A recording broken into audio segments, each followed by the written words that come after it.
हम लोग श्रीमद् भागवतम के दूसरे स्कंद के 9वें अध्याय के 34वें श्लोक को देख रहे हैं और आज इसके ऊपर 7वां दिन है। ऋते अर्थम यत् प्रतीयेत न प्रतीयेत चात्मनि। ऋते अर्थम यत् प्रतीयेत न प्रतीयेत चात्मनि। तद्विद्यादात्मनो मायां यथा भासो यथा तमः।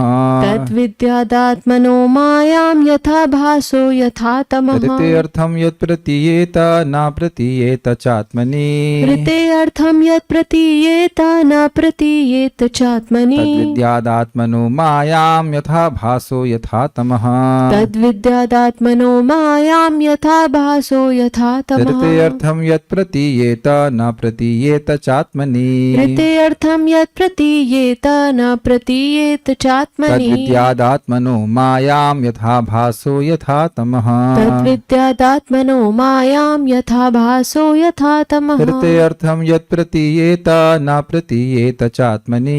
ऋते अर्थम यत् प्रतीयेत न प्रतीयेत चात्मनि। तद्विद्यादात्मनो मायां यथा भासो यथा तमः। तद्विद्यादात्मनो मायां यथा भासो यथा तमः। तो हम लोग अब 67वें पेज से शुरू करते हैं। शुद्ध भक्तों को योग माया के द्वारा मोहित होने पर भी भगवान का साक्षात्कार तो होता ही है। अब हम आगे बढ़ते हैं। किंतु भक्ति मिश्र ज्ञान पंथियों की अविद्या और विद्या की निवृत्ति होने के बाद ही उन्हें परमात्मा का साक्षात्कार होता है। जो ज्ञान में भक्ति का मिश्रण कर रहे हैं, ज्ञान योग पे हैं और जानते हैं कि ज्ञान योग जब तक सिद्ध नहीं हो, जब तक भक्ति का मिश्रण नहीं करते, तो ऐसे लोगों की पहले अविद्या नष्ट होती है, फिर विद्या नष्ट होती है और फिर उनको परमात्मा का साक्षात्कार प्राप्त होता है। आपको याद है कि विद्या से अविद्या नष्ट होती है, लेकिन उनको आत्मा का ही अनुभव प्राप्त होता है, भगवान का नहीं। लेकिन जब भक्ति के द्वारा विद्या भी नष्ट हो जाती है, तब उन्हें भगवान का साक्षात्कार हो जाता है। विद्या भी माया की वृत्ति है। उसी प्रकार भगवत अवतार के समय श्री कृष्ण का प्रीति पूर्वक दर्शन करने वालों को तथा उनकी यानी श्री कृष्ण की कृपा के विषयभूत होने के कारण उनके प्रति प्रीति रहित व्यक्तियों को भी परमात्मा साक्षात्कार होता है।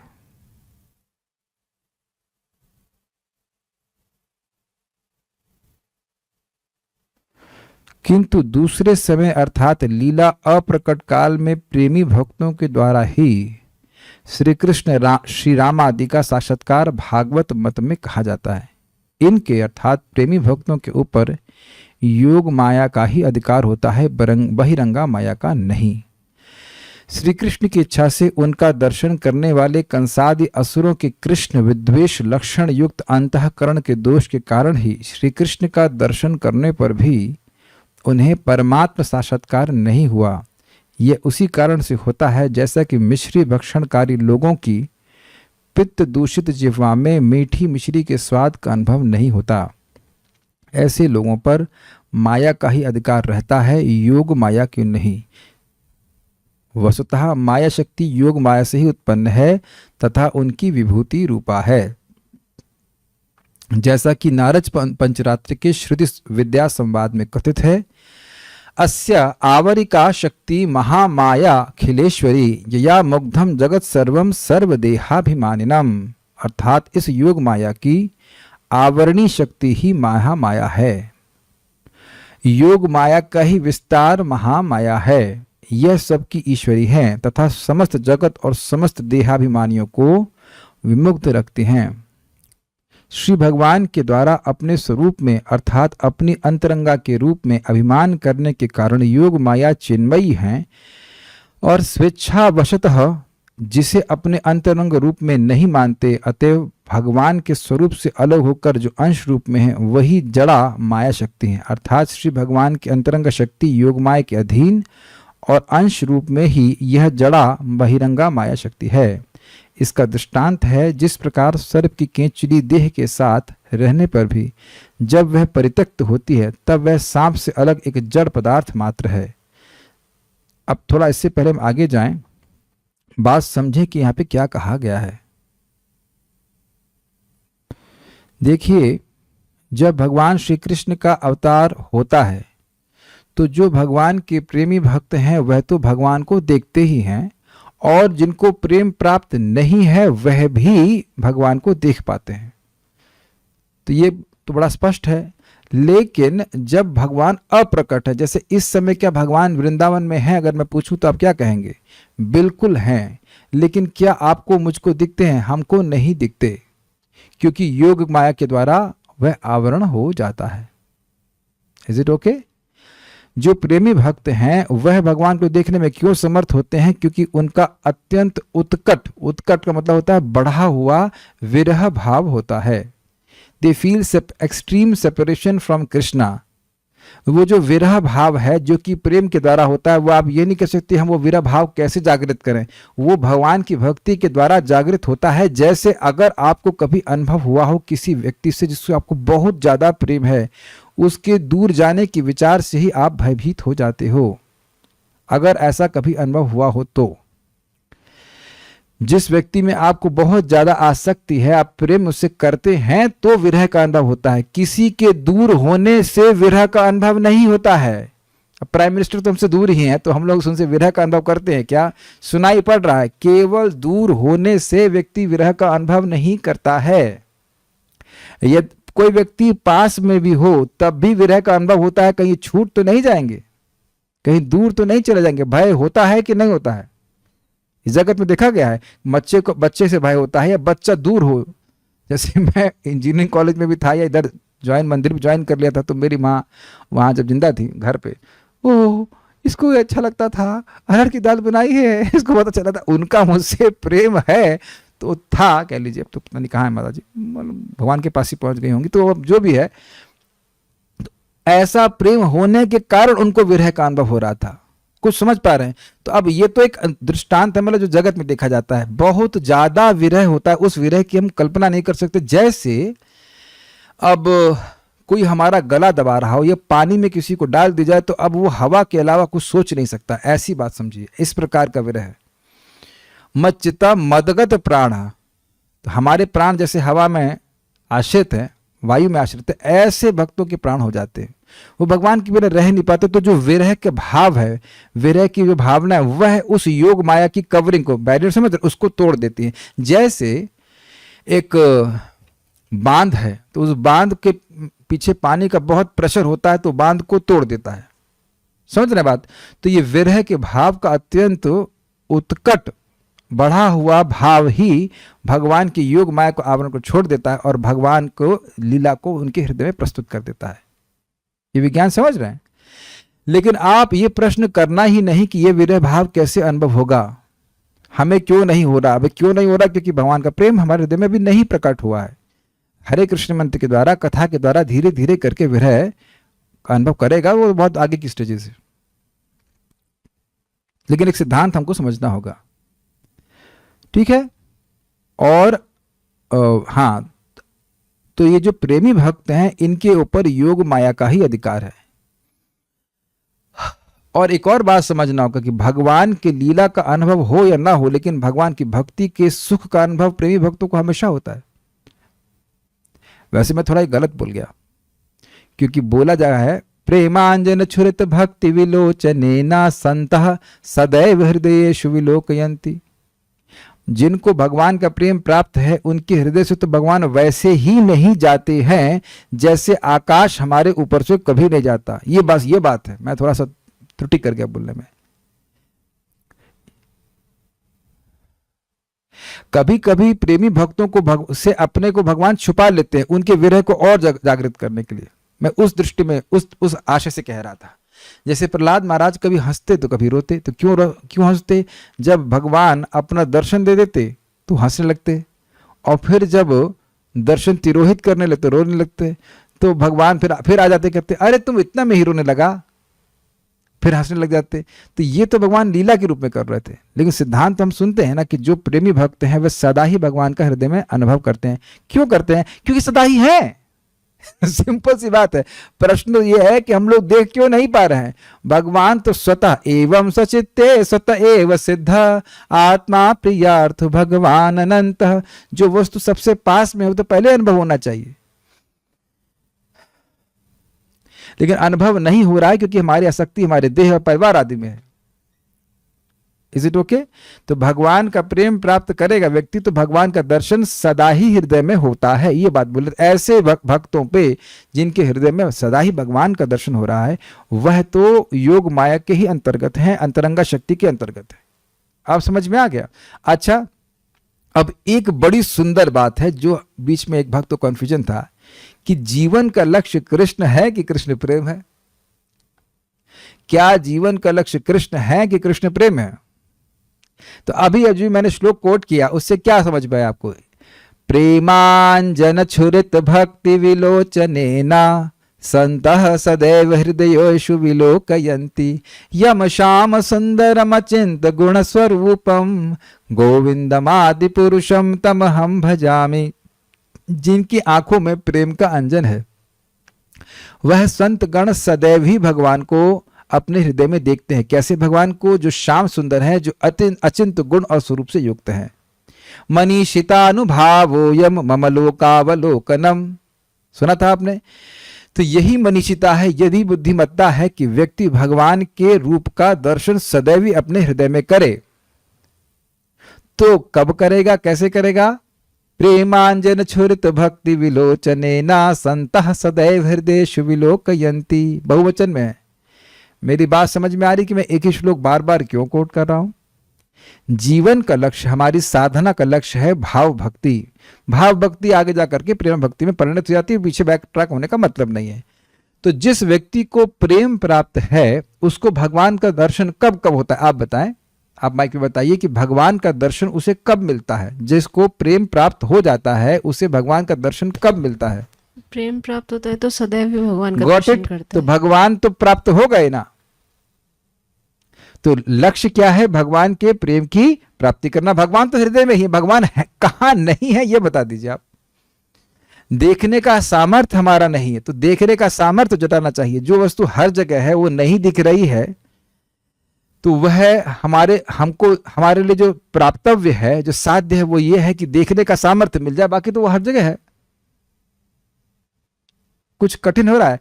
हम लोग सोचे हैं, समझ रहे हैं कि कृष्ण की प्राप्ति करना है तो कृष्ण की प्राप्ति तो बड़ी आसान है, प्रेम होना चाहिए आपके पास, सिंपल सी बात है।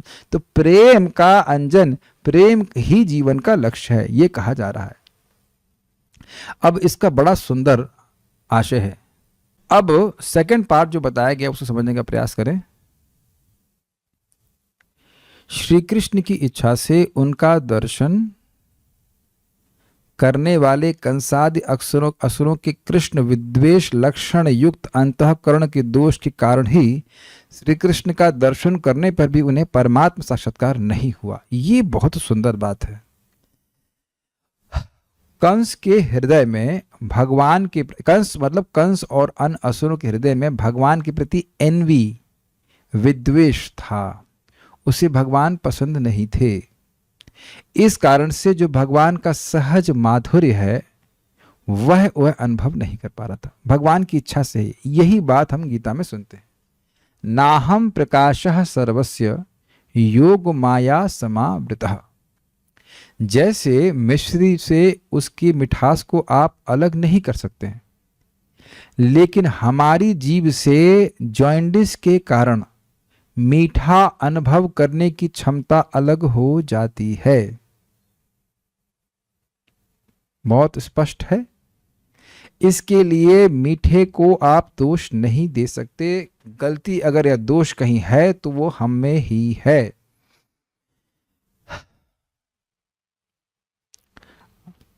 अब अगर आवाज ब्रेक कर रही तो जोड़ के सुन लीजिए।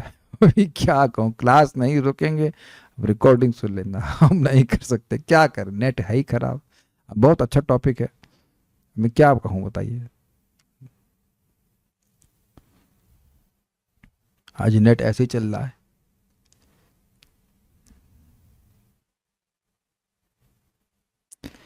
तो जब हम लोग हरे कृष्ण मंत्र जप करते हैं और हमें वैसा सुख नहीं मिलता जिसका वर्णन हम भक्ति शास्त्रों में करते हैं, सुनते हैं, क्षमा कीजिए, सुनते हैं, तो हम लोगों को अश्रद्धा नहीं करनी चाहिए कि नाम काम नहीं करता।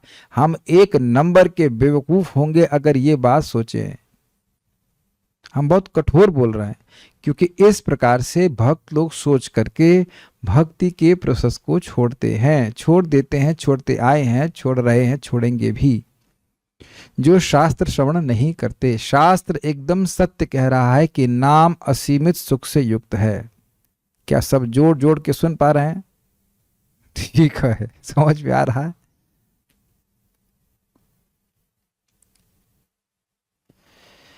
शास्त्र एकदम सही कह रहे हैं कि भगवान के एक एक नाम में असीमित सुख है। Exceptions prove the rule. कौन है एक्सेप्शन? एक्सेप्शन है श्रील रूप गोस्वामी, श्रील प्रभुपाद, आचार्यगण। उन्होंने अनुभव किया है नाम के सुख को। भक्ति विनोद ठाकुर और अन्य सभी आचार्यगण, उन सब ने नाम के सुख का अनुभव करके अपनी अनुभूति को शास्त्रों में रखा है। क्या इस बात को आप स्पष्टतः समझ रहे हैं? और उनकी बात को समझ करके, स्वीकार करके व्यक्ति को चलना चाहिए, यह समझते हुए कि हमारे अनुभव की कोई वैल्यू नहीं है। इस समय जो हमारा अनुभव हो रहा है, वो जो अनुभव है वो परवर्टेड अनुभव है। वह जैसा अनुभव होना चाहिए वैसा अनुभव नहीं है जो हमारी इंद्रिय दे रही है, जड़ इंद्रियां हैं। स्पष्ट समझ में आ रहा है? एकदम इस बात में कन्विंस हो जाना चाहिए, मैं आत्मा हूं और मैं असीमित आनंद का सुख अनुभव करने की क्षमता से युक्त हूं। उस क्षमता को अविद्या ने, महामाया ने ढक दिया है। जैसे भगवान अपने स्वरूप के आनंद को असुरों से ढक लेते हैं, उसी प्रकार से भगवान का नाम भी अपने आनंद को, अपने स्वरूप के, अपना जो सुख है उसको उन लोगों से ढक लेता है जो नाम अपराध करते हैं या जो भगवान के भक्त नहीं हैं। तो अब अगर हमसे नाम अपराध हुए हैं या हो रहे हैं, तब हमें क्या करना चाहिए? बड़ी नम्र भावना में, नाम नामकार बहुधा निज सर्वशक्ति तत्रार्पितो नियमितः स्मरणेन कालः एतादृशी तव कृपा भगवन् ममापि दुर्दैवमीदृशम् इह जनिनानुरागः। कि हे भगवान, आपने अपने नामों में अपनी सारी शक्तियां रखी हैं, लेकिन मेरा कितना दुर्दैव है, मेरा दुर्दैव है, मेरा अभाग्य है कि मैं अपराध करता हूं। इस कारण से मेरा आपके चरणों में अनुराग नहीं है। क्या प्रमाण है कि लोगों की अविद्या है? हरे कृष्णा बोलिए। और आप देखिए कि अब ऐसा अनुभव भी नहीं हो रहा है कि हमें करोड़ करोड़ मुख होने चाहिए। इसका अर्थ यह नहीं कि कोई भी रस नहीं है, लेकिन अभी भक्ति वैसी बढ़ी नहीं है। भाई आपको इतनी परेशानी है तो लेट ही जाइए, आप डिस्टर्ब क्यों कर रहे हैं इतना? लेट जाइए। दांत में दर्द हो रहा है? अच्छा कोई बात नहीं, फिर तो कोई बात नहीं, लेट जाइए, उससे शायद दांत का दर्द कम हो जाएगा। नहीं तो घर छोड़ाइए, कोई दिक्कत।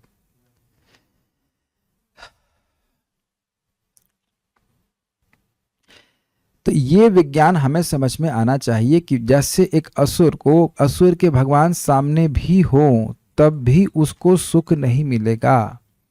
इसी प्रकार से जब तक व्यक्ति की भक्ति बड़ी नहीं रहेगी, उसको भगवान से प्रकट होने वाला सुख की प्राप्ति नहीं होगी। अब इसमें व्यक्ति को घबराना नहीं चाहिए।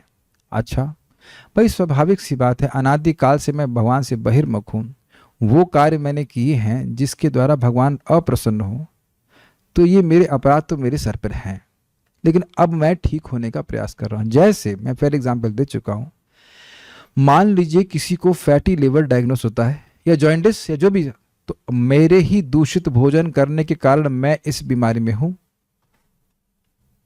कोसने की बात नहीं है, मैं भगवान का अंश हूं, लेकिन मेरे ही गलत कार्यों के कारण, भोग के कार्यों के कारण मैं अविद्या से ग्रसित हूं। एक ऐसे कहते हैं रियलिटी चेक, रियलिटी एनालिसिस। अब भगवान का नाम मैं ले रहा हूं, इसी नाम से मेरे अपराध नष्ट होंगे। सूदित आश्रित जनार्ति राशये रम्य चिदघड़ सुख स्वरूपिणी नाम गोकुल महोत्सवाय ते कृष्ण पूर्ण वपुषे नमो नमः। सूदित सूदन करना, मधुसूदन, मधु को मारने वाले, मधु नामक दैत्य को मारने वाले। सूदित जन आरती राशये, जो उनके शरणागत जन हैं उनकी आरती की राशि यानी कि आरती समूह को, दुख समूह का सूदित, सूदन करने वाले। तो यहां पे आरती का अर्थ है नाम अपराध भी। सूदित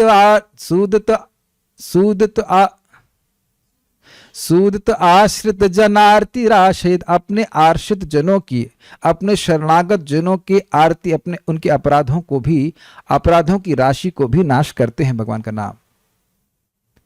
हम लोग अपराध से युक्त होने के बाद भी भगवान की शरण में जा सकते हैं। जैसे हम इस जगत में किसी वैष्णव का अपराध कर दें तो उन्हीं की शरण में जाएंगे कि हमें क्षमा कर दीजिए, हम अपने अज्ञान के कारण आपके प्रति बहुत अपराध कीजिए।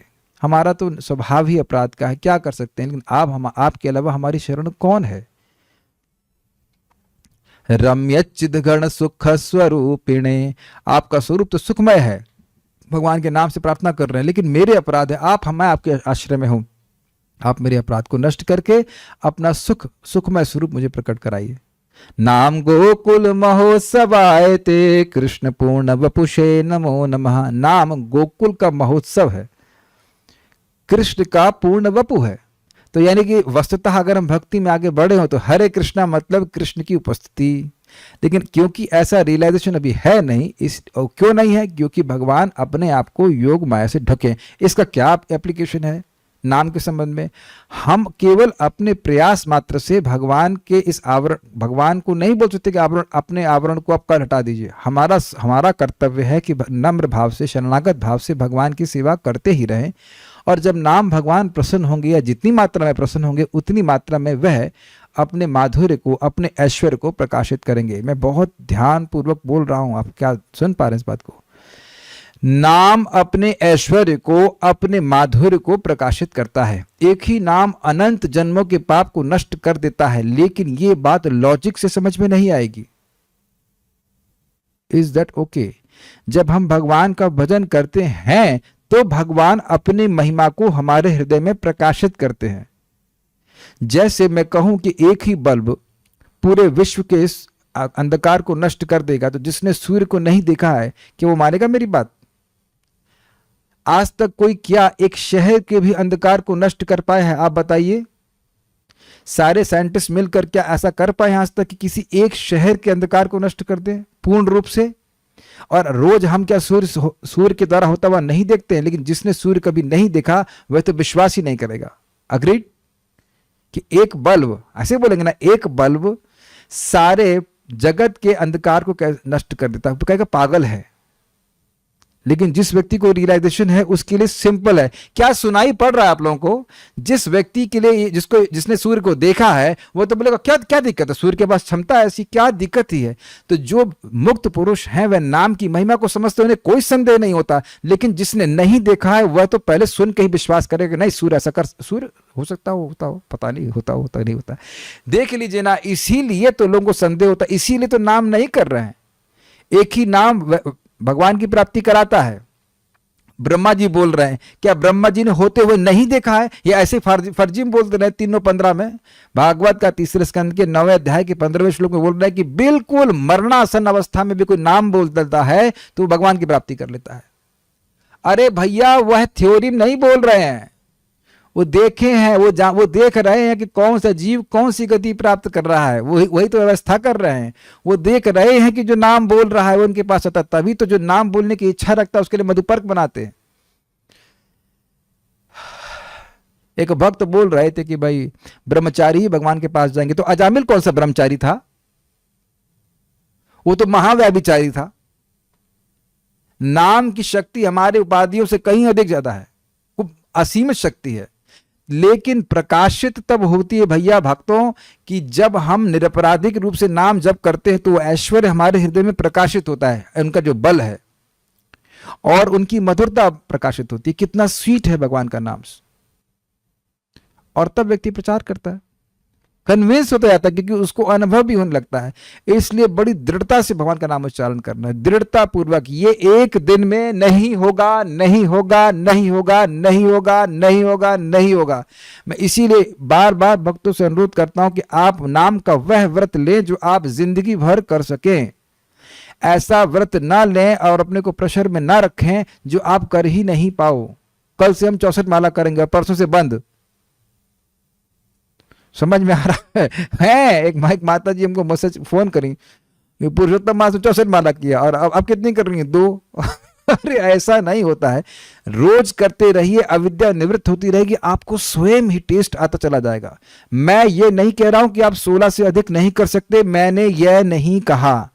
मैं डांट लगाऊंगा अगर आपने कहेंगे कि मैं 16। 16 इज मिनिमम। आप एक्स्ट्रा भी करो, बहुत अच्छी बात है, करो, समय व्यर्थ मत करो, करो, बहुत अच्छी बात है, लेकिन इतना संख्या मत लो कि आपको बोझा लगने लग जाए। हम कल से 32 करेंगे, फिर उसका 25 करेंगे, उसका 23 करेंगे, फिर 20 करेंगे। जिस दिन मौका मिल जाए एक्स्ट्रा करो, कोई दिक्कत नहीं। हमको बहुत दुख होता है जब बात लोग सीधी समझते नहीं। हम यह नहीं कह रहे कि आप 32 मत करो कि 64 मत करो, लेकिन जो आप कर सकते हैं वह निर्धारित कीजिए पहले।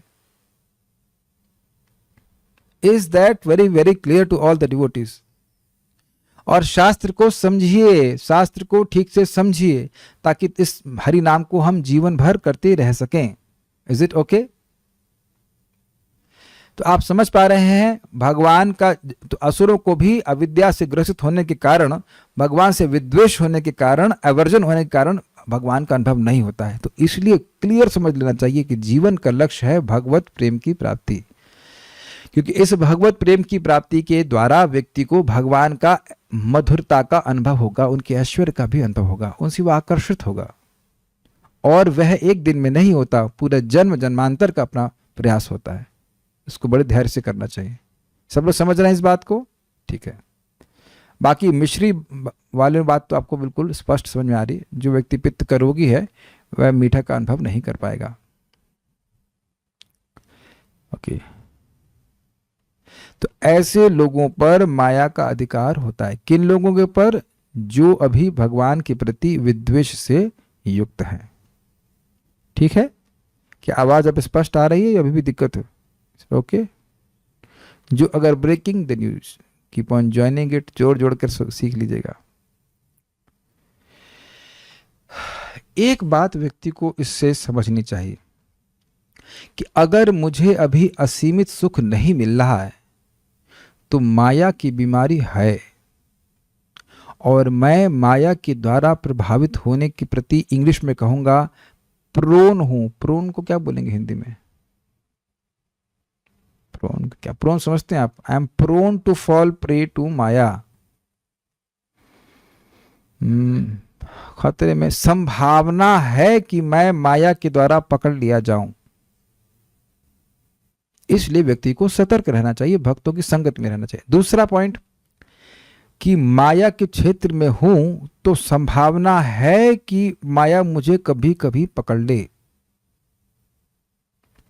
लेकिन यह देखेंगे कि माया पकड़ेगी अर्थात भोगों में प्रवृत्त करेगी भी, तो भी भगवान की कृपा ऐसी रहेगी कि उसमें वह सुख नहीं होगा, या सुख तो पहले भी नहीं था, वैसे सुख वैसा भावना नहीं रहेगी। इसे कहते हैं उपादेय बुद्धि नहीं रहेगी, अपितु हे बुद्धि भी रहेगी। भोग भोगते हुए भी व्यक्ति माने कि खराब है।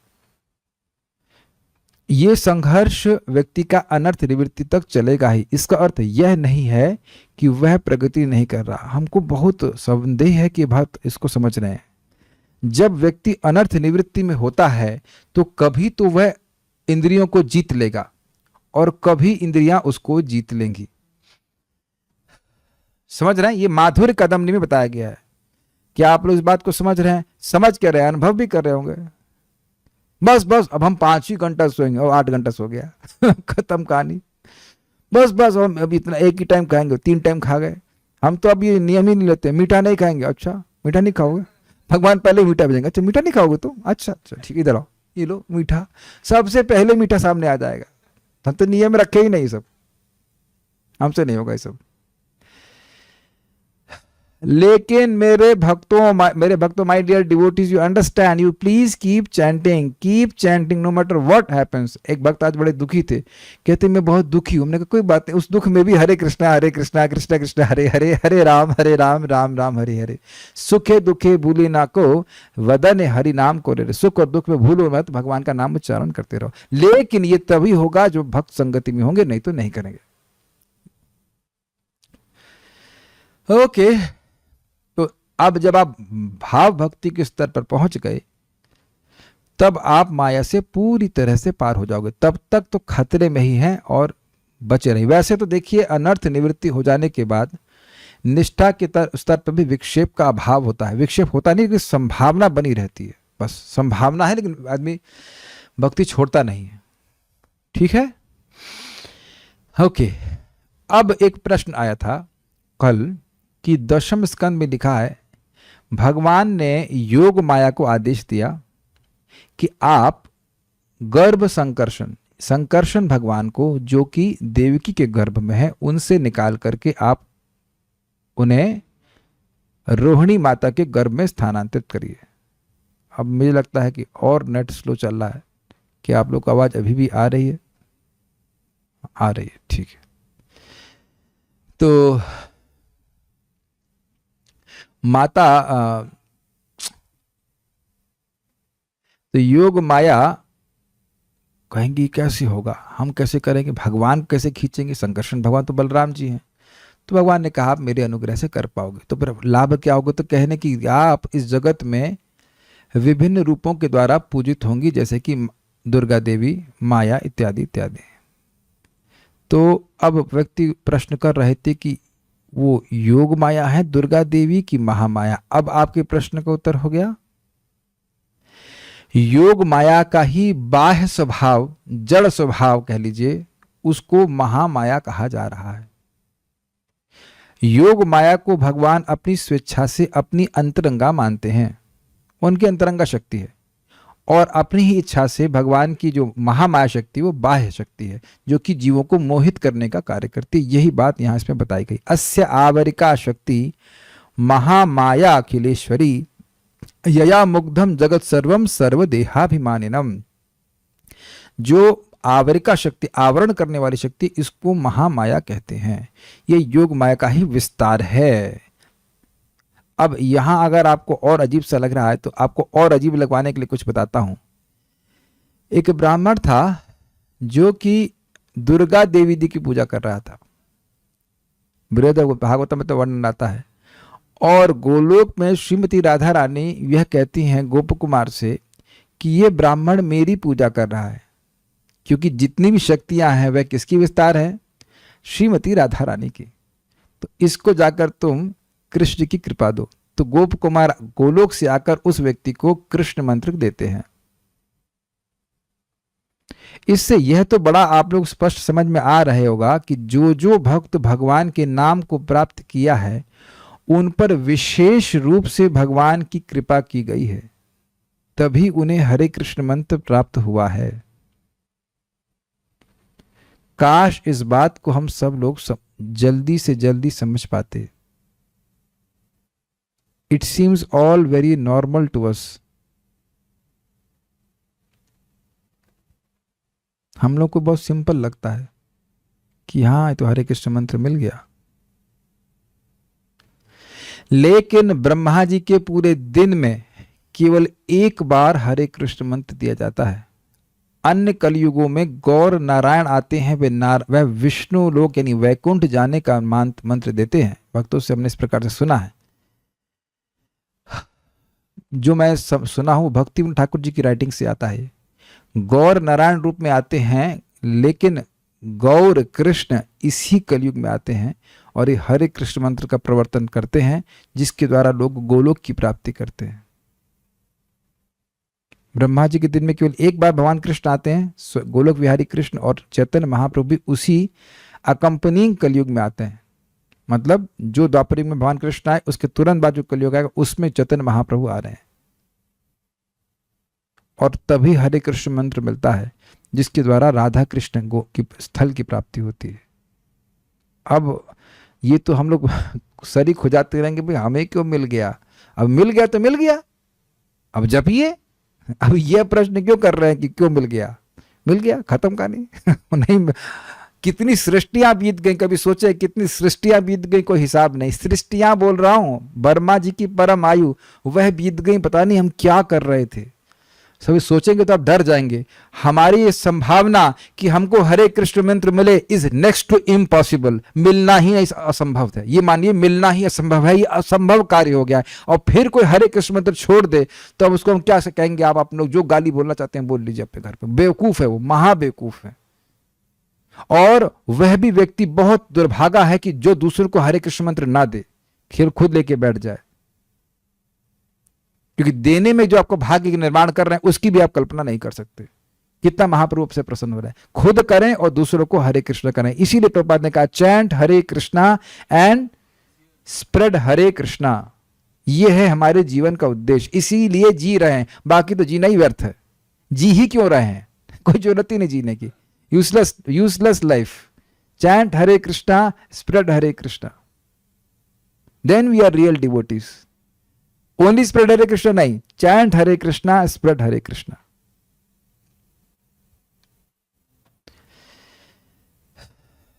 ठीक है, तो ये हमने समझा दिया कि भगवान अंतरंगा शक्ति के रूप में स्वीकार करते हैं योग माया को, और महामाया उनकी बहिरंगा स्वभाव। ठीक है,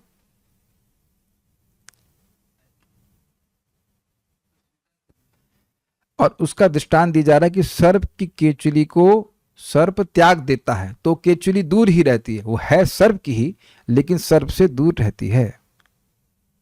श्रुति कहती है,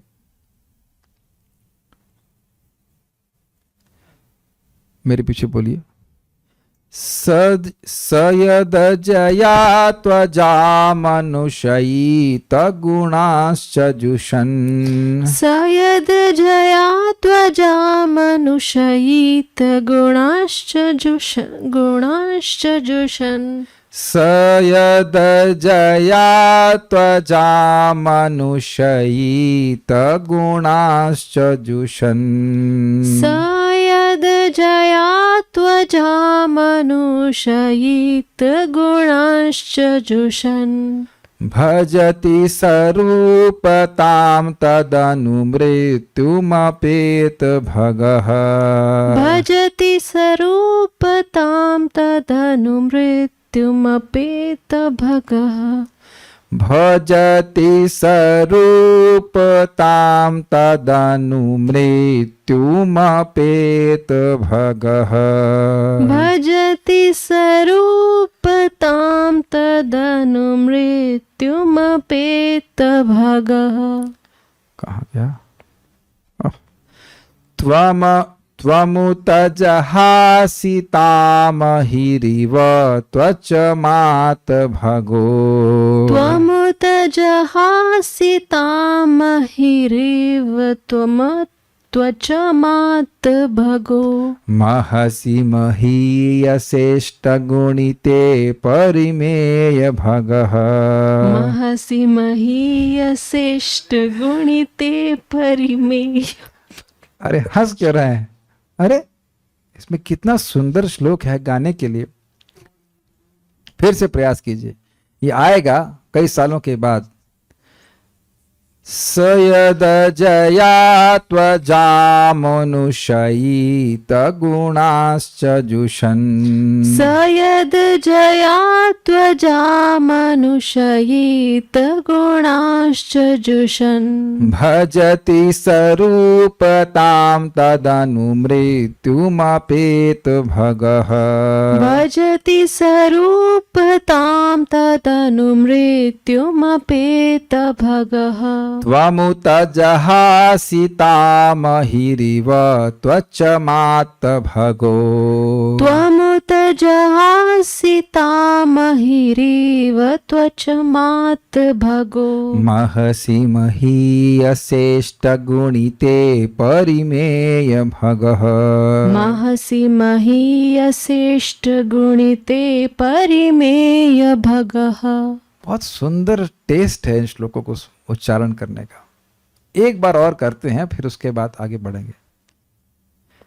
स यदजया त्वजा मनुष्ययित गुणाश्च जुषन् स यदजया त्वजा मनुष्ययेत गुणाश्च जुषन् भजति स्वरूपतां तदनुमृत्युमपेत भगः भजति स्वरूपतां तदनुमृत्युमपेत भगः त्वमुत जहासि तामहिरिव त्वचमात् भगो त्वमुत जहासि तामहिरेव त्वचमात् भगो रिव है त्वमुत जहासि तामहिरिव त्वचमात् भगो त्वमुत जहासि तामहिरिव त्वचमात् भगो महसि महीयसेष्टगुणिते परिमेय भगः महसि महीयसेष्टगुणिते परिमेय भगः श्रीमद्भागवतम दशम स्कंद 87.38। मोहिनी प्रकृति सूक्ष्म जीव को उसका आलिंगन करने के लिए आकृष्ट करती। आओ आजा मिल आजा मिल, आओ क्या कहते हैं, लिप्टन की चाय लेट आलिंगन किया जाए। और फलस्वरूप जीव उसके गुणों से बने रूप धारण करता है। कुछ समझ में आ रहा है? कितना सुंदर शब्द है। गलवाइयां बोलते हैं, गलवाइयां करना कहता है, एकदम मायने से आलिंगन किया हुआ। और इस कारण से हम लोग यह मान रहे हैं कि हम यह देह हैं, ये जो हड्डी फड्डी अंदर भरी हुई है ये हैं। बाद में यह अपने सारे आध्यात्मिक गुण खो देता है, जैसे कि समय हम बिल्कुल भूल गए हैं कि हम लोग ज्ञानानंद स्वरूप हैं। एकदम याद नहीं ना। और उसे बारंबार मृत्यु भोगनी पड़ती है। क्यों? क्योंकि वह भोग की भीख मांगता है। मुझे भोग दे दो, मुझे भोग दे दो। तो यही भीख मांगने के लिए उसे एक और देह दे दिया था जिसमें फिर वह भीख मांगे। इस जगत का बहुत बड़ा धनवान व्यक्ति भी भोगों की ही भीख मांग रहा होता है। जी, महामाया ऐसा करती है, हमारे ज्ञान और आनंद स्वरूप को तिरोहित कर देती है, भुला देती है। किंतु आप भौतिक शक्ति से अपने को उसी तरह बचाते रहते हैं जिस तरह सर्प पुरानी केचुल त्यागता है। देखिए शब्दों को ठीक समझेगा, बचाते रहते हैं। ऐसा नहीं कि भगवान बच रहे हो, भाग रहे हो, और भैया माया आ गई, बचो बचो। बचाते रहने का मतलब है दूर से ही त्याग देते हैं। जैसे केचुली को सर्प त्यागने के बाद दिखता भी नहीं। लेकिन एक इंटरेस्टिंग है, केचुली का आकार सर्प के आकार जैसा दिखता है ना। केचुली समझते हैं, the skin of the snake, लेकिन वह सर्प से बिल्कुल पृथक है, बिल्कुल अलग है। उस अर्थ में वो उसका बहिरंग है। स्पष्ट समझ में आ गया? बहिरंग है ना, बाह्य अंग। अब इसी को हम पहले भी समझाए थे कि जो असुर हैं वह यद्यपि मानते हैं कि मैं कृष्ण को देख रहा हूं, लेकिन उनके और कृष्ण के बीच में एक माया का आवरण होता है जिसके कारण वह भगवान को नहीं देख पाते, भगवान की मधुरता और ऐश्वर्य को अनुभव नहीं कर पाते। जैसे सर्प और हमारे बीच में एक ट्रांसपेरेंट केचुली रूपी आवरण है। क्लियर? तो जो लोग स्पेशली मायावादी हैं, प्रभुपाद समझाते हैं, पहले बात तो भगवान का नाम लेते नहीं, और अगर कदाचित लेते भी हैं तो वह क्योंकि इस अपराध से युक्त है कि भगवान का नाम माया है, इसलिए नाम लेने के बाद भी उनको यह अनुभूति कभी नहीं होगी कि नाम भगवान से अभिन्न है। नाम भगवान से अभिन्न जब तक कि वह इस अपराध से मुक्त नहीं होते। हमको आज कोई व्यक्ति मिले, जो डॉक्टर साहब आए थे, वो बात कर रहे थे, तो उन्होंने कहा कि कोई और भी व्यक्ति हैं जो कि राम राम बोलते थे लेकिन किसी और मिशन से जुड़े हैं। समझ गया मैं कौन से मिशन में जोड़ रहा हूं। तो कहते हमें तो हम नहीं देख रहे कि उनको उस प्रकार से लाभ हुआ। हमने कहा इसलिए लाभ नहीं हुआ क्योंकि वह यह मान रहे हैं कि भगवान निराकार हैं। भगवान निराकार हैं और उनका नाम और उनका रूप तो माया का प्रोडक्ट है। तो जब ऐसा अपराध करेगा तो नाम भगवान अप्रसन्न होने के कारण अपने महिमा को, अपने लाभ को उस जापक से वंचित कर देंगे। ये बहुत ज्यादा महत्वपूर्ण बात है, आप समझें इस बात को। भगवान का नाम स्वयं भगवान है, पूरी तरह से स्पिरिचुअल है, नित्य मुक्त, पूर्ण शुद्ध नित्य मुक्त अभिन्नत्व नाम नामिना, नाम नामी से अभिन्न है। सिद्धांत सीखें इस बात को, और पूर्णतः नित्य मुक्त है, स्पिरिचुअल है। ठीक है, मैं अब थोड़ा इस बात को यहाँ पे बात आ रही है तो मैं थोड़ा हरिनाम चिंतामणि से आपको समझाने की कुछ बात करूंगा, प्रयास करना करूंगा। देखिए, दो प्रकार के नामाभास हैं, एक होता है प्रतिबिंब नामाभास और एक होता है छाया नामाभास। तो छाया नामाभास क्या है? देखिए, सूर्य है और बादल है, और बादल के इधर हम लोग हैं, लेकिन बादल के ऊपर सूर्य है। सूर्य है कि नहीं है? है। बादल हटते ही आपको क्या दिखेगा? सूर्य दिखेगा। तो हमारे हृदय में अनर्थों का बादल होने के कारण नाम रूपी सूर्य का पूर्ण प्रकाश हमारे हृदय में नहीं प्रकट होता। इसे कह रहे हैं नामाभास। कौन सा नामाभास है? श्रद्धा नामाभास, छाया नामाभास। लेकिन भक्त को श्रद्धा है कि इस बादल के परे सूर्य है। क्या आप लोगों ने ऐसा कभी अनुभव नहीं किया? सुबह सुबह आप देखेंगे कि आप सूर्य का दर्शन करने जाए तो कदाचित बादल रहते हैं तो सूर्य नहीं दिखाई पड़ता, लेकिन आपका पूर्ण विश्वास है कि इसके पीछे सूर्य है। लेकिन जो मायावादी हैं वह भगवान के नाम को माया मानते हैं। तो उनकी स्थिति क्या है? प्रतिबिंब नामाभास, मतलब सूर्य की रिफ्लेक्शन जब कहीं जल में पड़ रहा है तो वहां पे सूर्य है ही नहीं, वो सूर्य का रिफ्लेक्शन मात्र है जिसकी अनुभूति वो कर रहे हैं। आप समझ पा रहे हो उन बातों को? तो वो उनके जो गलत सिद्धांत स्वीकार किए हुए हैं कि भगवान का नाम माया है, इसी कारण से वह कभी भगवान की अनुभूति नहीं कर पाएंगे। वो कभी अनुभव नहीं कर सकते कि भगवान का नाम भगवान से अभिन्न है, जब तक वह भक्तों की संगत में आकर के सही सिद्धांत को नहीं स्वीकार करते। तो इस बातें मैं क्यों कह रहा हूं? भगवान का नाम भी भगवान है, और उन वह प्रसन्न होते हैं तो अपनी पूर्ण कृपा, अपनी पूर्ण मधुरता, अपने पूर्ण ऐश्वर्य को प्रकाशित करेंगे। इसलिए सिद्धांत सीखना बहुत आवश्यक है अगर हम निरपराधिक जप करना चाहते हैं। Is that okay? बात बहुत सारी आ रही थी, हम यह बात बोली दी कि कैसे भगवान ही अपनी माया को से कंट्रोल करते हैं और भगवान की बहिरंगा माया पूरी तरह से दूर रहती है उनसे। इस बातें भी इसमें आ ही गई। आप 8 सिद्धियों से, योग सिद्धियों से महिमा युक्त स्वामी हैं और असीम ऐश्वर्य का भोग करते हैं। ये माया कैसी है? ये माया 3 प्रकार की है, प्रधान, अविद्या और विद्या। अब ये बड़ा स्पष्ट आसान है, समझ आएगा। जायंती उपाख्यान में प्रधान का लक्षण इस प्रकार वर्णित है। प्रधान के द्वारा ही उपाधियां सृष्ट होती हैं और यह सब सत्य है। उपाधियां क्या है? ये देह है। ये है देह, मतलब ये स्थूल देह और सूक्ष्म देह, मन बुद्धि अहंकार भी हैं। ऐसा नहीं कि हम खाली सोच रहे हैं कि ये पृथ्वी जल वायु अग्नि से बना हुआ शरीर भी है। ऐसा नहीं कि हम ये सोच रहे हैं कि हम खाली सोच मात्र है कि ये वास्तविक रूप से है, ये है। तो ये प्रधान से आता है, ठीक। लेकिन हमारी ये भावना कि मैं ये देह हूं, ये असत्य है और ये अविद्या का कार्य है। और अविद्या द्वारा जीव के अध्यास या विवर्त बुद्धि एक वस्तु को दूसरी वस्तु समझने की सृष्टि होती है, जो मिथ्या ही है। ये समझ में आया? देह है, लेकिन जो ये भावना है कि मैं यह देह हूं, ये मिथ्या है। मैं यह देह नहीं हूं, देह है और मैं आत्मा के रूप में हूं, लेकिन आत्मा देह नहीं है।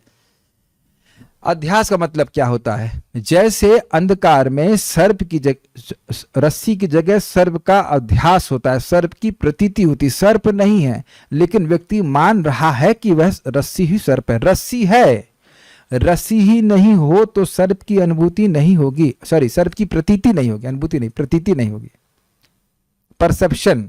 समझ रहे हैं?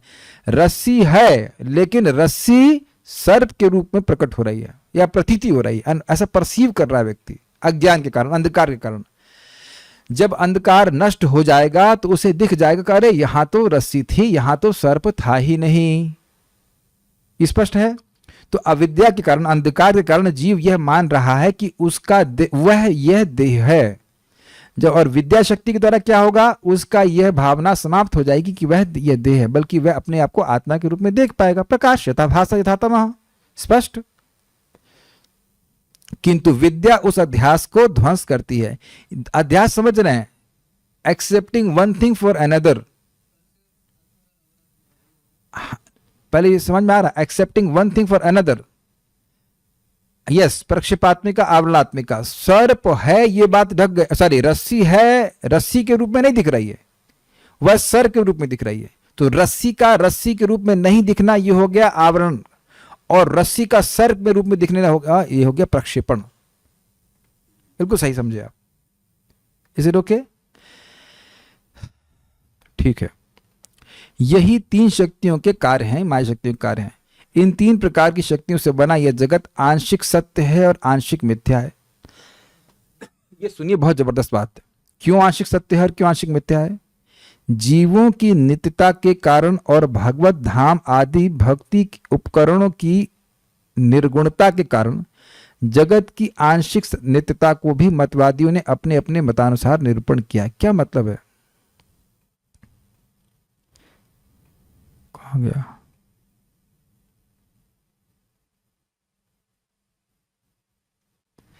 जीव इस जगत में हैं।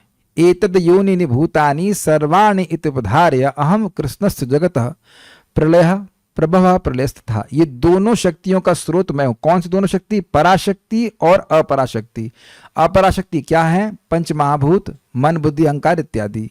और ये पराशक्ति है। और पराशक्ति कौन है? हम सब जीवात्मा। तो जीवात्माओं और और अपरा भौतिक शक्ति और जीवात्मा शक्ति का मिक्सचर है ना जगत, भेलपुरी। जैसे बनाना शेक मिल्क है, बताइए क्या बनाना शेक मिल्क है? क्या उत्तर होगा? बनाना शेक में मिल्क है। बनाना शेक तो आंशिक रूप से बनाना है और आंशिक रूप से मिल्क है। समझ में आ गया? या और क्या उदाहरण दूं? जैसे हम लोग दूध से और कुछ बनाते हैं सुगंधित। हाँ, जैसे मान लीजिए दूध में आप रूह अफ़ज़ा मिला दीजिए, तो अब वो आंशिक रूप से रूह अफ़ज़ा है और आंशिक रूप से दूध है। ये दोनों का मिश्रण है। मिश्रण, एक उदाहरण में दे रहा हूं, जीवात्मा कभी इस देह से मिल नहीं जाती है, लेकिन एक बात तो है ना कि जीवात्मा भी इस जगत में है और भौतिक वस्तुएं भी हैं और भक्ति भी है इस जगत में, और भक्ति निर्गुण है। तो जीव निर्गुण है, भक्ति निर्गुण है। तो ये सत्य है। और भौतिक जगत की जो वस्तुएं हैं वह क्षणिक है, तो वो माइक है, इसलिए उसको आंशिक सत्य और आंशिक मिथ्या कहा जा रहा है। ठीक है, मिथ्या इस अर्थ में कि भाई अविद्या का कार्य भी देखा जा रहा है कि नहीं देखा जा रहा है। ठीक है, वस्तुएं हैं, ऐसा नहीं कि वस्तुएं नहीं है, लेकिन वस्तुओं की प्रतीति जो हो रही है अविद्या के द्वारा, वह तो मिथ्या है ना। तो वह भी तो कार्य कर रही है कि नहीं कर रही है? आध्यात्मिक जगत में किसी को अपना ऐसा भावना नहीं होती कि मैं देह हूं। वैसे भी वहां का देह तो पूरी तरह चिन्मय होता है। तो ये मिथ्या का कार्य भी हो रहा है कि नहीं जगत में? मिथ्या का मिश्रण भी है कि नहीं है? भाई जीवात्मा सत्य है, उसके देह भी हैं, देह है, उसके देह नहीं है, देह है। ये देह है, ये मेरा देह भी नहीं है, ये मेरा देह भी नहीं है। पृथ्वी जल आदि मेरे शक्तियां नहीं हैं, ये देह है। ऐसे कहिए, ये देह है, ये देह है और ये देह सत्य है। सत्य इन द सेंस ये है, ऐसा नहीं कि है ही नहीं। लेकिन जो मेरी ये भावना है कि मैं ये देह हूं, ये मिथ्या है। तो मिथ्या का एलिमेंट भी है कि नहीं इस सृष्टि में? नहीं तो भौतिक सृष्टि होती ही क्यों फिर? इसलिए क्या रहा, कार्यम प्रधानिकम सत्यम कार्यम अविद्यकम मृषा। देखिए लिखा हुआ है, नित्यम तद भक्ति संबंधम इदम तद तृतीयात्मकम। प्रधान एवं, और छोड़ दिया एक्स्ट्रा आगे, प्रधान एवं विद्या के उत्पाद वास्तविक है। विद्या के क्या उत्पाद है? ये अवेयरनेस, ये चेतना कि मैं ये देह नहीं हूं, ये विद्या का कार्य है। ये सही कार्य है, ये सही बात है ना कि मैं देह नहीं हूं, ये विद्या का सही कार्य है। प्रधान के क्या कार्य है? ये देह है, ये भी है, ये है, ऐसा कि नहीं है? ऐसा नहीं कि नहीं है। अविद्या के उत्पाद मिथ्या हैं। क्या विद्या का उत्पाद है? ये देह का अध्यास कि मैं देह हूं, ये ये विद्या है। तथा भगवान और भक्ति से संबंध वस्तुएं नित्य हैं। ये तीन मिलकर जगत का निर्माण करते हैं। भगवान भी जगत में है और जो भी वस्तुएं आप उपयोग कर रहे हैं वह भी निर्गुण है। ये माइक भी निर्गुण है अगर हम भगवान की सेवा में उपयोग करते हैं। जैसे ही वस्तुओं का उपयोग भगवान की सेवा में होता है वह अपने matter regains spiritual quality when it engage in Krishna service. भगवान की सेवा में नियोजित होते ही तुरंत ही जो पदार्थ है वह अपने दिव्य गुण को प्रकट कर लेता है, प्राप्त हो जाता है।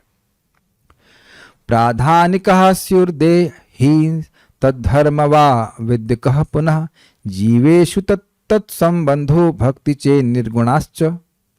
देह प्रधान के उत्पाद हैं और उनकी प्रकृति अविद्या है, उनका धर्म अविद्या है, अविद्या से बने हुए हैं। किंतु यदि जीवों की देह भक्ति संबंधित हैं तो वे गुणों से परे हैं। ये सिखाना चाह रहा था आप लोगों को।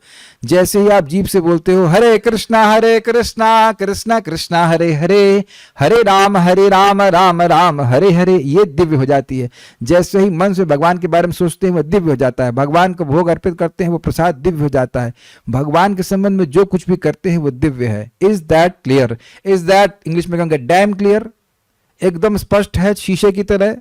जब आप भक्ति संबंधित कोई भी कार्य कर रहे हैं तो गुणों का संपर्क नहीं कर रहे हैं। वो वस्तु, वो आप, सब कुछ निर्गुण अवस्था में रहते हैं। इसलिए बड़े उत्साह से सेवा करना चाहिए भगवान की। चाहे आप कोई सेवा कर रहे हो, चाहे आप प्रचार कर रहे हैं, चाहे आप झाड़ू मार रहे हैं, चाहे आप भगवान के बारे में सुन रहे हैं, किसी ना किसी तरह से भगवान से कनेक्शन है तो आप पूरी तरह से निर्गुण अवस्था में चल रहे हैं।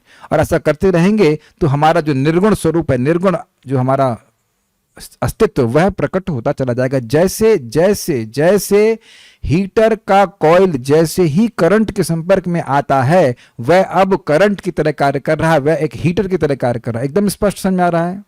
बिल्कुल क्लियर है ना? जी हाँ। जीव चिज्जीव माया नित्यः स्युः त्रिस्सः कृष्णस्य शक्तयः तत्वृत्तश्चाताभि स्वभाते का परमेश्वर। भगवान कृष्ण की तीन शक्तियां, चित शक्ति मतलब अंतरंग शक्ति, योग माया, जीव शक्ति एवं माया शक्ति तथा उनके कार्य नित्य हैं। माया के कार्य भी नित्य हैं। सृष्टि पालन संहार, सृष्टि पालन संहार, सृष्टि स्थिति प्रलय साधन शक्ति रेखा, ये लगातार कार्य करते रहते हैं। प्रलय भी माया का कार्य है। अब सृष्टि नहीं हो रही है, यह भी काम है, और फिर सृष्टि हो रही है। तो माया नित्य है, आप जानते हैं। अब ये मत कहना कि गीता भी नहीं पढ़ी है। ईश्वर, प्रकृति, जीव, काल, कर्म, ये 5 टॉपिक हैं। इसमें कर्म को छोड़कर बाकी सब नित्य हैं। प्रकृतिकरण नहीं होता एक अलग बात है, लेकिन कार्य सब नित्य हैं। सारे जो प्रकृति हैं वो सब नित्य है। माया नित्य है। माया की सृष्टि नहीं होती है, उसकी अभिव्यक्ति होती है और अनभिव्यक्ति होती है, ठीक है, लेकिन माया हमेशा रहती है, ठीक है।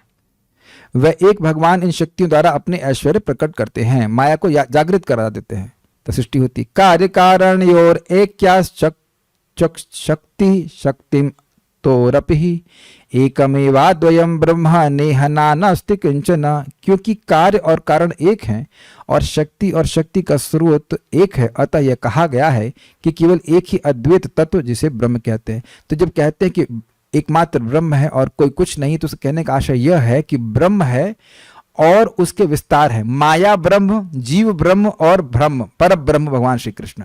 अब समझ में आया? जीव ब्रह्म भगवान की शक्ति, माया ब्रह्म जड़ शक्ति, और परब्रह्म भगवान श्री कृष्ण। ब्रह्म ही है क्योंकि भगवान की शक्ति भगवान से अलग नहीं है, लेकिन भगवान भी नहीं है।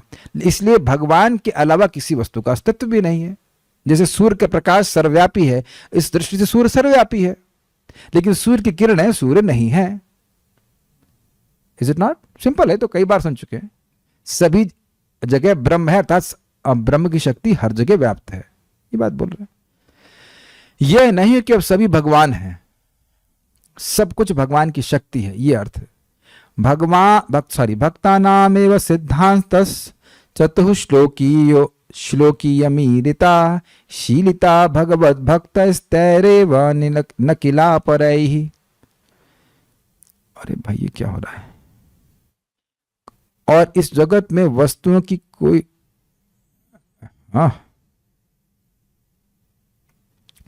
और इस जगत में वस्तुओं की कोई विविधता नहीं है, ये भक्तों का निष्कर्ष है। विविधता नहीं का मतलब समझ रहे हैं, मतलब सभी कुछ भगवान की शक्ति, ये कह रहे हैं।